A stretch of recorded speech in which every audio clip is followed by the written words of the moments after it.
এক ছিল ছোট্ট শান্ত একটি গ্রাম, নাম তার বেলতলি। গ্রামটির মানুষ ছিল সহজ সরল পরিশ্রমী। সেই গ্রামেই বাস করত লালচান নামে এক ভিখারি।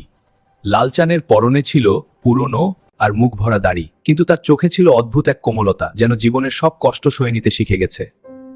লালচান সবাইকে দয়া করতে। হ্যাঁ, আমরা সবাইকে সাহায্য করব।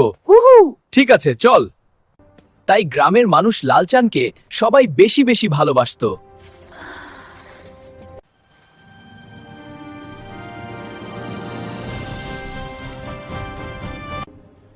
আমি কি করব? গরিব তো আমাকে সবাই ভালোবাসে। কেন এত ভালোবাসা দিয়েছে আমার গ্রামের মানুষ? আমার নাম লালচান, সবাই জানে। হে লালচান দাদা, তুমি কি করতে আছো? গ্রামের মানুষ আমাকে কেন এত ভালোবাসি জানি না, তো ভুল হোক। ওই সময় একটি বৃদ্ধ মহিলা এসে বলছে লালচানকে, হে লালচান বাবা, তুমি এত নদীর ধারে কেন বসে আছো? তোমার কি মন ভালো না?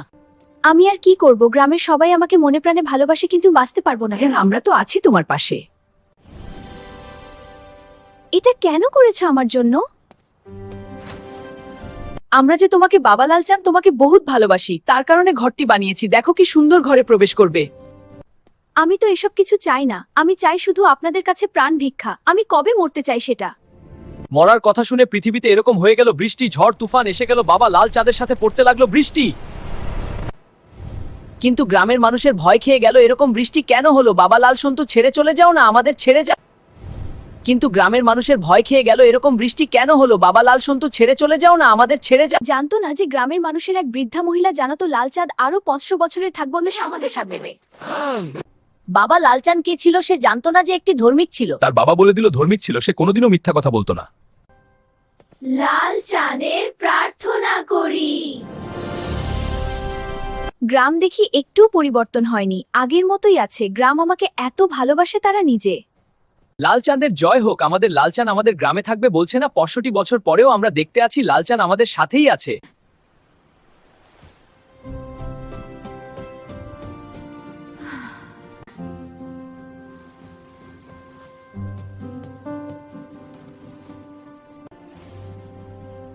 হে ভগবান, আমাকে দেখা দাও। হে ভগবান, আমাকে দেখা দাও। হে লালচান, তুমি কি করতে আছো? প্রার্থনা। লালচানকে তখন বিষ্ণু দেবতার একটি এরকম বর দিলেন। বিষ্ণু দেবতাকে বললেন, গ্রামে তোমার ভালোবাসে লালচান। আমি গ্রামের মায়া কোনোদিন ভুলতে পারবো না। আমার যতদিন জীবন থাকতে কোনোদিন ভুলবো না গ্রামের ভালোবাসা। আমি একদিন কঠিন পরিশ্রম করে ধান ক্ষেত তৈরি করেছিলাম, এবং দেখো এখন অনেক ফসল হয়েছে। লালচান ধানটি কেটে তখন গ্রামে গ্রামে বিলিয়ে দিলেন সবার ঘরে। তার কারণে লালচানকে অনেক ভালোবাসে। তখন গ্রামের মানুষ বলছে, বা লাল সোনা আমার ঘরে ঘরে ধান বিলিয়ে দিচ্ছে, কারণ এত ধান সবাই নিজের হাতে দেখতে আছে, ধানগুলো সত্যিই ধান। তার কারণে লালচানকে এত ভালোবাসে মানুষ। গল্পটি কেমন লাগছে বলুন, তাহলে আমি নতুন ভিডিও আনতে রাজি হয়।